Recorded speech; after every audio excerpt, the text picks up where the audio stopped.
Со огромно чувство на сожалување македонската јавност се соочи со фактот дека и на неуморните сепак им треба оддишка.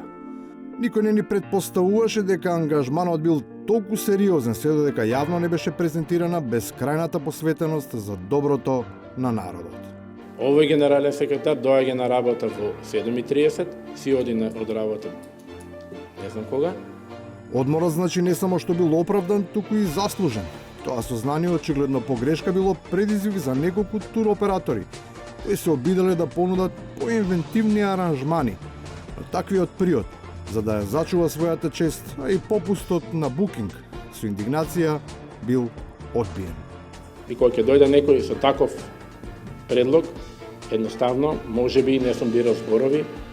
Некреативните медиуми почнале да шпекулираат која би можела да биде понудената одбиена со неизбрани зборови дестинација, па поради неговото поранешно искуство со неа, се сметало дека би требало да биде со деветната. Но евидентно, таа дефинитивно отпаднала од конкуренција. Значи, уште еднаш, до небо, извинување. Пред се, кон Италија. Играта на детекција продолжила, па софтверот како символ за ексклузивитет ја исфрлил буквата М. Тоа на М, за кое се сметало дека е за секогаш избришано од програмите. Доминирало низ разговорите и во куларите, па најчесто се зборувало за екзотичните Малдиви или за рајскиот Маурицијус, ама без адекватно познавање на картографијата. И овој пат се случила утка.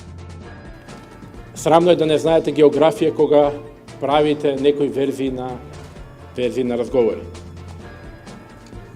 Ова е линијата која што се спомнува во разговорите, тоа е екватор. И нареден пат кога ќе правите верзии на разговори, видете првин кај се наоѓа екваторот, за да не ги утнете државите.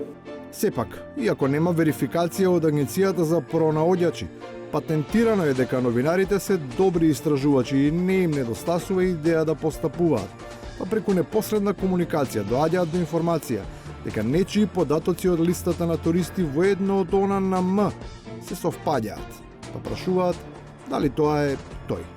Истиот е тој. Не е некое стандардно име и презиме, така да истиот.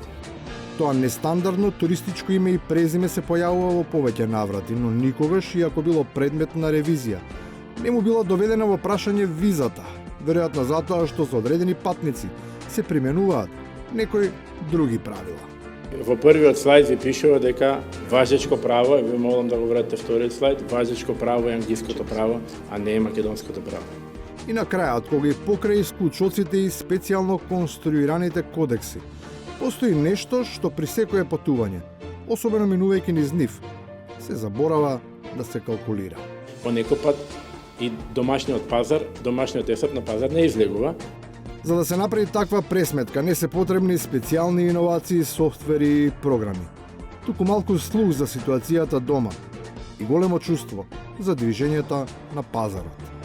Без нив, платената цена за аранжманот и покрај бројните попусти на крајот ќе чини скапо.